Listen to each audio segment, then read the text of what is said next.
ಇನ್ನು ಮಡೆನೂರು ಮನು ಕೇಸ್ ವಿಚಾರಕ್ಕೆ ಬರೋಣ. ಇವರ ಮೇಲೆ ರೇಪ್ ಕೇಸ್ ದಾಖಲಾಗಿದೆ, FIR ದಾಖಲಾಗಿದೆ. ಮಡೆನೂರು ಮನು ಪ್ರಕರಣಕ್ಕೆ ಈಗ ಮೇಜರ್ ಟ್ವಿಸ್ಟ್ ಒಂದು ಸಿಗ್ತಾ ಇದೆ. ಏನು ಆ ಟ್ವಿಸ್ಟು? ಡೀಟೇಲ್ಸ್ ಬರ್ತಾ ಇದೆ.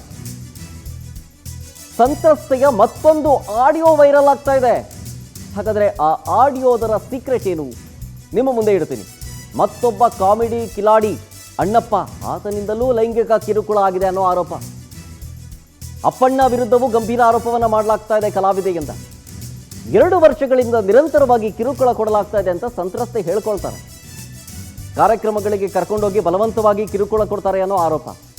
ಅಪ್ಪಣ್ಣನಿಂದಾಗಿಯೇ ಬಾಯ್ ಫ್ರೆಂಡ್ನಿಂದ ಬ್ರೇಕಪ್ ಆಗಿರೋ ಮಾಹಿತಿಯನ್ನು ಹಂಚ್ಕೊಳ್ತಾ ಇದ್ದಾರೆ.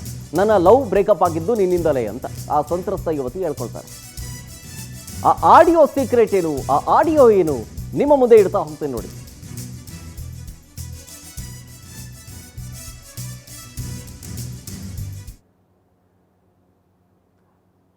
ಆ ಆಡಿಯೋನ ನಿಮ್ಮ ಮುಂದೆ ಇನ್ನೇನು ಕೆಲವೇ ಕ್ಷಣದಲ್ಲಿ ತೋರಿಸ್ತೀನಿ. ಸಂತ್ರಸ್ತೆಯ ಮತ್ತೊಂದು ಆಡಿಯೋ ಅದು. ಸಂತ್ರಸ್ತೆ ಯುವತಿ ಹೇಳಿದ್ದು ನಿಜಾನ ಹೀಗನ್ನುವಂಥ ಪ್ರಶ್ನೆ ಮೂಡುತ್ತೆ. ಮೊದಲಿಗೆ ಮಡೆನೂರು ಮಂಜು ಮೇಲೆ ಆರೋಪ ಮಾಡಿದ್ರು, ಕಂಪ್ಲೇಂಟ್ ಕೊಟ್ಟರು, ಈಗ ಪೊಲೀಸರ ವಶದಲ್ಲಿದ್ದಾರೆ. ಈಗ ಅಪರ್ಣ ಮೇಲೆ ಒಂದಷ್ಟು ಆರೋಪವನ್ನು ಹೊರಿಸ್ತಾ ಇದ್ದಾರೆ. ಅವರು ಕೂಡ ನಿರಂತರವಾಗಿ ಕಿರುಕುಳ ಕೊಡ್ತಾ ಇದ್ದಾರೆ ಅಂತ. ಎಷ್ಟು ನಿಜ, ಎಷ್ಟು ಉರುಳಿದೆ ಈ ಪ್ರಕರಣದಲ್ಲಿ ಅನ್ನೋದನ್ನು ಕ್ರಾಸ್ ವೆರಿಫಿಕೇಶನ್ ಮಾಡಬೇಕಾಗುತ್ತೆ ಪೊಲೀಸರು. ಯಾವುದೋ ಒಂದು ಕಂಪ್ಲೇಂಟ್ ಬಂತು ಅಂದ ತಕ್ಷಣ ಈವನ್ ಪೊಲೀಸರು ಅಷ್ಟೇ, ಪೊಲೀಸರು ಏನು ಕನ್ಫರ್ಮೇಷನ್ ಬಯಸಕ್ಕೆ ಬರೋದಿಲ್ಲ. ಎಲ್ಲವನ್ನು ಅಳೆದು ತೂಗಿ ಲೆಕ್ಕಾಚಾರ ಹಾಕಿನೇ ಅವ್ರನ್ನ ಅರೆಸ್ಟ್ ಮಾಡ್ತಾರೆ. ಅರೆಸ್ಟ್ ಮಾಡಿದ್ಮೇಲೆ ಕೋರ್ಟಿಗೆ ಪ್ರೊಡ್ಯೂಸ್ ಮಾಡ್ತಾರೆ. ಆಮೇಲೆ ಸಂತ್ರಸ್ತೆ ಒದಗಿಸಿರುವಂತಹ ಸಾಕ್ಷಿಗಳ ಒಂದು ಸಂಗ್ರಹ ಆಗಿ ಕ್ರಾಸ್ ವೆರಿಫಿಕೇಶನ್ ಮಾಡಿ ಈ ಸಂತ್ರಸ್ತೆ ಮಾಡ್ತಿರೋ ಆರೋಪ ನಿಜನ ಅಂತೇಳಿ ಪ್ರೂವ್ ಮಾಡಬೇಕು. ಆಗಬೇಕದು, ಆ ಕೆಲಸ ಆಗಬೇಕು. ಜೊತೆಗೆ ಇಫ್ ಇನ್ ಕೇಸ್ ಇದು ನಿರಾಧಾರ ಆರೋಪ, ಸುಳ್ಳು ಅನ್ನೋದಾದರೆ ಅದಕ್ಕೂ ಕೂಡ ಏನಾದರೂ ಒಂದು ಕ್ರಮ ತೆಗೆದುಕೊಳ್ಬೇಕು. ಇಲ್ಲಿಗೆ ಬಿಡಬಾರ್ದು. ತಪ್ಪು ಯಾರೇ ಆಗಿರಲಿ, ತಪ್ಪು ತಪ್ಪೇ ಅಲ್ವಾ? ಅದು ಇಫ್ ಇನ್ ಕೇಸ್ ಅಪರ್ಣ ಆಗಲಿ ಅಥವಾ ಮನು ಆಗಲಿ, ಅದು ಕಾನೂನು ಪ್ರಕಾರ ಅದೇನು ಕ್ರಮ ತೆಗೆದುಕೊಳ್ತಾರೋ ಅದಕ್ಕೆ ಬದ್ಧರಾಗಿರಬೇಕು. ಇಫ್ ಇನ್ ಕೇಸ್ ಆರೋಪ ಮಾಡ್ತಿರೋ ಸಂತ್ರಸ್ತನೇ ಸುಳ್ಳು ಹೇಳಿದ್ದಾರೆ ಅಂತಂದರೆ ಈ ಸಂತ್ರಸ್ತೆ ಮೇಲೂ ಆರೋಪ ಆಗಬೇಕು. ಸುಖ ಸುಮ್ಮನೆ ಬಂದ್ಬಿಟ್ಟು ಏನೋ ವೈರಲ್ ಆಗಬೇಕು ಅಥವಾ ಇನ್ನೊಂದೇನೋ ಸುದ್ದಿ ಮಾಡಬೇಕು, ಅವ್ರಿಗೆ ಪಾಠ ಕಲಿಸ್ಬೇಕು, ವೈಯಕ್ತಿಕ ದ್ವೇಷದಿಂದ ಏನೋ ಮಾಡಬೇಕು ಅಂತೇಳಿ ಸುಳ್ಳು ಸುಳ್ಳು ಆರೋಪಗಳು ಮಾಡೋದಲ್ಲ. ಅಥವಾ ಇದು ಒಂದು ಆ್ಯಂಗಲು, ಅಥವಾ ನಾವು ಏನು ಮಾಡಿದ್ರೂ ನಡೆಯುತ್ತೆ ಅನ್ನುವಂಥ ಒಂದು ನಿಟ್ಟಿನಲ್ಲಿ ಯಾವುದೇ ರೀತಿಯಾಗಿ ಹೆಜ್ಜೆಯನ್ನು ಇಡಬಾರ್ದು ಅನ್ನೋದು ಅದು ಕೂಡ ಪ್ರೂವ್ ಆಗಬೇಕು. ಅಪ್ಪಣ್ಣ ಆಗಿರಲಿ, ಮನು ಆಗಲಿ ಅಥವಾ ಸಂತ್ರಸ್ತೆ ಆಗಿರಲಿ, 3 ಜನದಲ್ಲಿ ಯಾರು ತಪ್ಪು ಮಾಡಿದ್ದಾರೆ ಅನ್ನೋದನ್ನು ಕ್ಲಿಯರ್ ಕಟ್ಟಾಗಿ ಪೊಲೀಸರು ಪರಿಶೀಲನೆ ಮಾಡಿ, ವಿಚಾರಣೆಯನ್ನು ಮಾಡಿ, ತನಿಖೆಯನ್ನು ಮಾಡಿ ಇದಕ್ಕೊಂದು ಸೂಕ್ತ ನ್ಯಾಯ ಸಿಗಬೇಕು. ಯಾಕಂದರೆ ಈಗ ಎಲ್ಲರೂ ಕೂಡ ಗುರುತಿಸ್ಕೊಂಡವ್ರೆ, ಸಮಾಜದಲ್ಲಿ ಗುರುತಿಸ್ಕೊಂಡವ್ರೆ. ಕಾಮಿಡಿ ಕಿಲಾಡಿಗಳು ಅನ್ನುವಂಥ ಫೇಮಸ್ ಒಂದು ಶೋನಲ್ಲಿ ಎಲ್ಲರ ಮನೆಗಿದ್ದವರು, ಎಲ್ಲರ ಮನೆ ಮಾತಾಗಿದ್ದವರು ಇವರೆಲ್ಲರೂ ಕೂಡ. ಹಾಗಾಗಿ ಇವರ ಮಧ್ಯೆ ಆಗ್ತಾ ಇರುವಂಥ ಈ ಒಂದು ಗಂಭೀರ ಆರೋಪ ಪ್ರತ್ಯಾರೋಪಗಳಿದೆಯಲ್ಲ, ಅದು ಸಮಾಜಕ್ಕೆ ಬೇರೆ ರೀತಿಯ ಮೆಸೇಜ್ಗಳನ್ನು ಪಾಸ್ ಮಾಡುತ್ತೆ. ಇದು ಆಗಬಾರ್ದು. ಎಲ್ಲರೂ ಕೂಡ ಅವರವ್ರು ಕಷ್ಟಪಟ್ಕೊಂಡು ಬೆಳೆದಿರೋದೆ. ಮಡೆನೂರು ಮನು ಆಗಿರಲಿ, ಅಪ್ಪಣ್ಣ ಆಗಲಿ ಅಥವಾ ಸಂತ್ರಸ್ತೆ ಆಗಲಿ, 3 ಜನನು ಅವರು ಕಷ್ಟದ ದಿನಗಳನ್ನು ಫೇಸ್ ಮಾಡಿ ಇಷ್ಟರ ಮಟ್ಟಿಗೆ ಹೆಸರು ಮಾಡೋದಕ್ಕೆ ಸಾಧ್ಯ ಆಗಿರೋದು.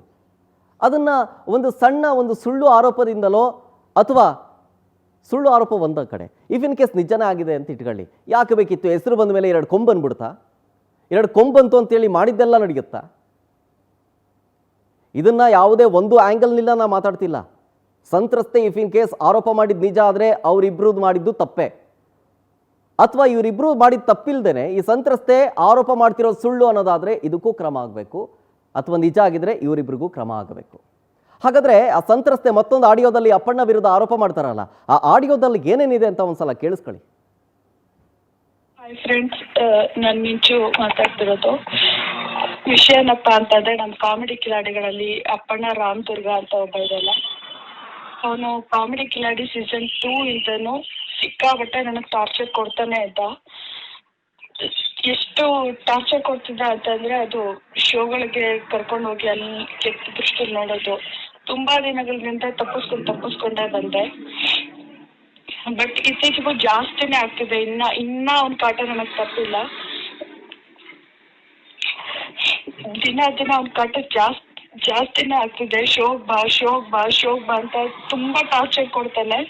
ಇದರಿಂದ ನನ್ನ ಮತ್ತೆ ಅಲೋಕ್ ಮಧ್ಯೆ ತುಂಬಾ ಬಿರುಕಾಗಿ ನನ್ಗೆ ವಿಷಯ ಹೇಳೋದ್ ಮರ್ತಿದ್ದೆ. ನನಗೊಬ್ಬ ಬಾಯ್ ಫ್ರೆಂಡ್ ಇದ್ದಾನೆ, ಅಲೋಕ್ ಅಂತ. ನನ್ನ ಅವನ ಮಧ್ಯೆ ಬಿರುಕಾಗಿ ಬ್ರೇಕಪ್ ಆಗಿದೆ ಇವತ್ತು. ಇದಕ್ ಕಾರಣ ಅಪ್ಪಣ್ಣ. ನಾನೇನಾದ್ರೂ ಅಕಸ್ಮಾತ್ ಸೂಸೈಡ್ ಮಾಡ್ಕೊಂಡು ಸತ್ರೆ ಅದಕ್ಕೆ ಕಾರಣ. ಸೊ ಅವನ್ನ ಮಾತ್ರ ಸುಮ್ಮನೆ ಬಿಡ್ಬೇಡಿ ಫ್ರೆಂಡ್ಸ್, ಇದನ್ನ ಎಲ್ರಿಗೂ ಶೇರ್ ಮಾಡಿ. ಹಾಯ್ ಫ್ರೆಂಡ್ಸ್, ನಾನು ಮಿಂಚು ಮಾತಾಡ್ತಿರೋದು. ವಿಷಯ ಏನಪ್ಪ ಅಂತಂದ್ರೆ, ನಮ್ಮ ಕಾಮಿಡಿ ಕಿಲಾಡಿಗಳಲ್ಲಿ ಅಪ್ಪಣ್ಣ ರಾಮದುರ್ಗ ಅಂತ ಒಬ್ಬ ಇದಲ್ಲ, ಅವನು ಕಾಮಿಡಿ ಕಿಲಾಡಿ ಸೀಸನ್ 2 ಇಂದನು ಸಿಕ್ಕಾಬಟ್ಟೆ ನನಗೆ ಟಾರ್ಚರ್ ಕೊಡ್ತಾನೆ ಇದ್ದ. ಎಷ್ಟು ಟಾರ್ಚರ್ ಕೊಡ್ತಿದ್ದ ಅಂತಂದ್ರೆ, ಅದು ಶೋಗಳಿಗೆ ಕರ್ಕೊಂಡು ಹೋಗಿ ಅಲ್ಲಿ ಕೆಟ್ಟ ದೃಷ್ಟಿಯಲ್ಲಿ ನೋಡೋದು. ತುಂಬಾ ದಿನಗಳಿಂದ ತಪ್ಪಿಸ್ಕೊಂಡೇ ಬಂದೆ. ಬಟ್ ಇತ್ತೀಚೆಗೂ ಜಾಸ್ತಿನೇ ಆಗ್ತಿದೆ. ಇನ್ನ ಅವ್ನ ಕಾಟ ನನಗೆ ತಪ್ಪಿಲ್ಲ. ದಿನ ಅವ್ನ ಕಾಟ ಜಾಸ್ತಿನೇ ಆಗ್ತಿದೆ. ಶೋಗ್ ಬಾ ಅಂತ ತುಂಬಾ ಟಾರ್ಚರ್ ಕೊಡ್ತಾನೆ. ಇದರಿಂದ